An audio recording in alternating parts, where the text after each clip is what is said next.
안녕하십니까. 맨눈으로 세상의 흐름을 읽어드리는 와이타임즈 정세 분석의 주보길입니다. 러시아에 의한 우크라이나 침공이 3개월 반을 넘어선 가운데 양측이 이 동부 돈바스 전선 요충지에서 치열한 교전을 벌이면서 이 전쟁이 소모전으로 치닫고 있습니다.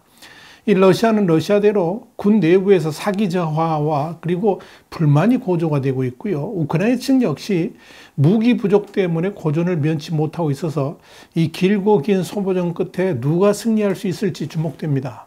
한마디로 이 러시아의 푸틴 입장에서는 최소한 돈바스, 그러니까 도네츠크와 루안스크를 아우르는 지역을 돈바스라고 그러죠. 이 돈바스 지역이라도 확실하게 장악을 해야지 그 다음 단계의 진로, 그러니까 확전으로 할 거냐 휴전을 놓고 뭐 이렇게 검토를 할 수 있는 상황이고요. 반면에 이 우크라이나 측은 결코 돈바스를 내줄 수 없고 이미 러시아군이 장악한 지역도 반격을 계속하겠다라고 버티고 있죠. 문제는 이 우크라이나가 손실을 얼마나 더 감당할 수 있느냐 하는 점입니다. 올렉시 아리스토비치 우크라이나 군사 전문가 겸 대통령 보좌관은 이런 말을 했습니다. 매일 최대 150여 명이 전사하고 있고 800명이 부상당하고 있다고 밝힌 겁니다. 러시아군도 침공 장기화 그리고 소모전으로 대대적인 손실을 입고 있습니다. 이 러시아군의 가장 큰 문제는 사기 저하 문제입니다. 일부 군인들은 최근 블라디미르 푸틴 러시아 대통령에게 전장 여건과 최전선 배치가 합법한지 조사를 촉구하기도 했습니다. 또 친러 분리주의 세력인 도네츠크 인민공화국 DPR 소속의 한 연대는 이 소셜미디어에 식량, 식수, 의료 지원 없이 방치됐다 그러면서 부대 내에 신체적, 정신적 문제를 가진 이들이 또 많다 이렇게 폭로하는 영상을 올려서 화제가 되기도 했습니다. 이와 관련해서 이 러시아 군사 전문가인 마이클 코프만과 국방 전문가인 로브 리는 최근 러시아군 분석 보고서에서 러시아군은 대량 포격으로 정의되는 단기 고강도 전투에 적합하다 그러면서 지속적인 점령이라든지 소모전에는 제대로 설계되지 않았다라고 분석을 했습니다. 또한 올가 올리커 국제위기감시기구 이사는 양측 모두 마지막까지 살아남기 위해서 경쟁하고 있다라고 평가를 했습니다. 다만 이 우크라이나가 전쟁 이후에 군대 규모를 2배로 늘리면서 여전히 상당 규모의 병사를 보유하고 있고 한동안은 버틸 수 있을 것이다 이렇게 전망을 했습니다. 문제는 이렇게 끊임없이 지속되는 전투를 언제까지 지속할 것인가, 여기에 대해서 유럽 사회가 의견이 분분해지면서 분열되고 있다는 점입니다. 영국의 더 타임스는 현지 시간으로 15일자에서 우크라이나 전쟁에서 이른 시일 내에 전쟁 종결을 주장하는 비둘기파하고 푸틴의 패배 선언 때까지 전쟁을 지속해야 된다는 매파가 유럽 연합을 분열시킬 가능성이 있다라고 보도를 했습니다. 이 비둘기파들은 모스크바에 굴욕을 주지 않으면서 전쟁을 끝내는 방안을 외교적인 방법으로 찾아야 된다 하는 건데요. 여기에는 프랑스의 에마뉴엘 마크롱 대통령이 대표적인 인물이다 이렇게 말씀드릴 수 있습니다. 마크롱 대통령은 15일에도 루마니아를 방문한 자리에서 우크라이나 대통령과 관리들은 전쟁 종식을 위해 어느 시점이 되면 러시아하고 협상을 해야 될 것이다 이렇게 말을 했습니다. 마크롱 대통령 이전에도 러시아에게 굴욕감을 줘서는 안 된다 이런 식으로 침공을 받은 우크라이나를 일방적으로 편드는 다른 서방국 지도자들하고는 온도차가 느껴지는 발언들을 해왔었죠. 그러나 매파의 대표적인 인물은 누구냐면 폴란드의 두다 대통령인데요. 이 마크롱 대통령이 말한 푸틴의 체면을 세워줘야 된다 이런 말에 대해서 아돌프 히틀러에게도 그렇게 말할 수 있느냐 이러면서 강력하게 반발했습니다. 또한 러시아 국경을 맞댄 에스토니아는 프랑스와 독일 정상이 생각 없이 러시아가 또 다른 폭력을 저지를 길을 터주는 것이 놀랍다 그러면서 직격탄을 날렸습니다. 그런데 이 유럽 사회의 분열은 여론조사로도 확연하게 드러납니다.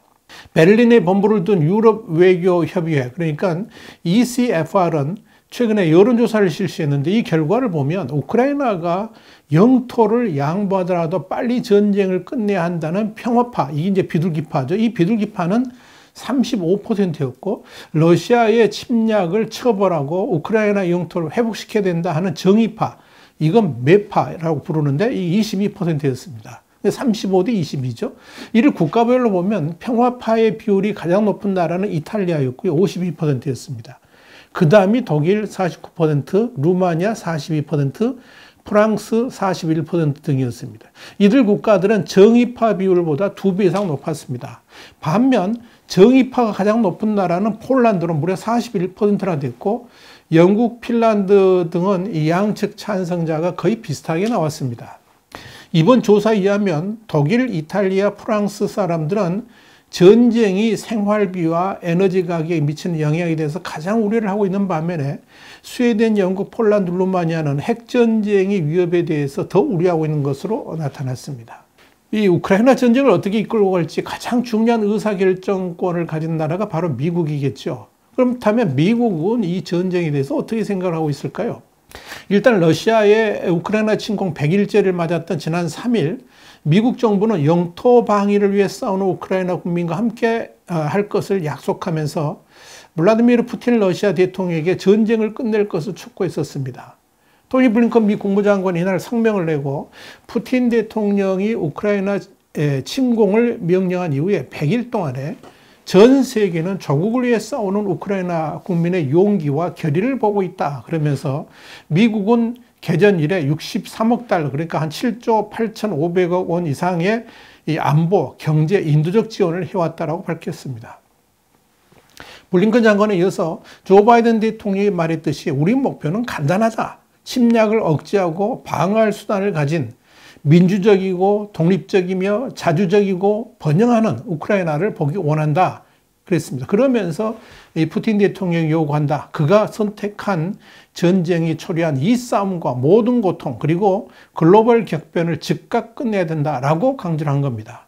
그런데 이런 미국의 태도에 약간의 변화가 감지가 되고 있습니다. 블링컨 장관은 미국 시간으로 14일 PBS 방송과의 인터뷰에서 아무리 부당하더라도 현재 전세를 볼 때 우크라이나가 동부 영토 일부를 러시아에게 내주는 게 불가피해 보이지 않느냐, 이런 진행자의 말에 이렇게 답을 했습니다. 우크라이나의 미래는 우크라이나 국민에게 달려있다, 이렇게 밝힌 겁니다. 블링컨 장관에 이어서 궁극적으로 그런 결정은 젤렌스키 우크라이나 대통령을 포함해서 민주적으로 선출된 정부가 할 것이라 그러면서 그는 자신의 나라에 가장 이익이 되는 것이 무엇인지 결정할 것이다, 이렇게 언급을 했습니다. 블링컨 장관은 그러면서 젤렌스키 대통령이 내리는 결정을 미국은 지지할 것이라고 밝히기까지 했습니다.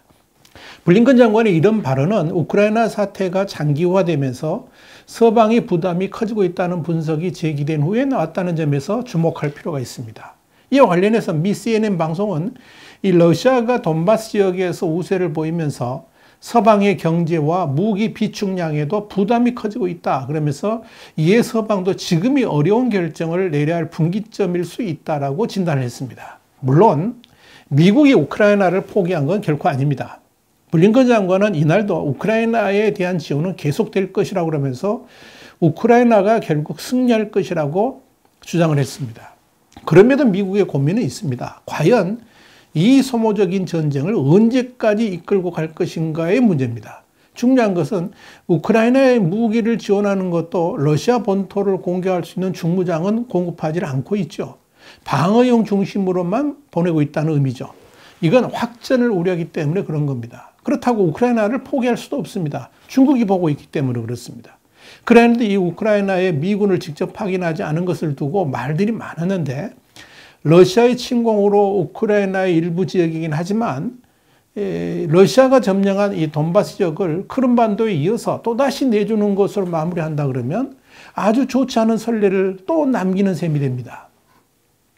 중국 역시 대만을 공격했을 때 지금과 같은 상황이 재현될 수도 있다라고 보기 때문이죠. 이것이 미국의 딜레마입니다. 미국만 딜레마에 빠진 것이 아닙니다. 러시아의 푸틴 역시 깊은 수렁에 빠져 있습니다. 사실 푸틴은 우크라이나 전쟁에서 이미 실패했습니다.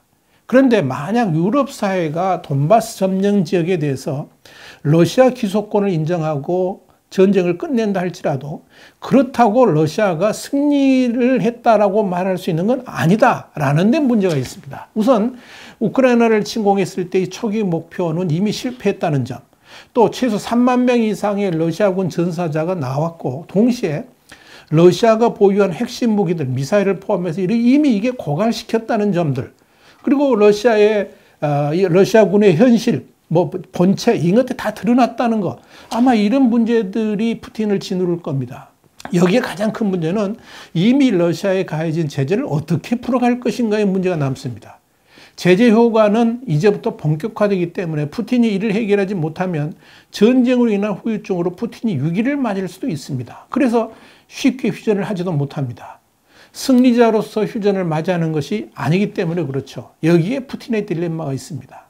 과연 이런 딜레마 상황에서 우크라이나 전쟁은 어떻게 종결될 수 있을까요? 와이타임 정세 분석이었습니다. 다음 시간에 다시 뵙겠습니다. 감사합니다.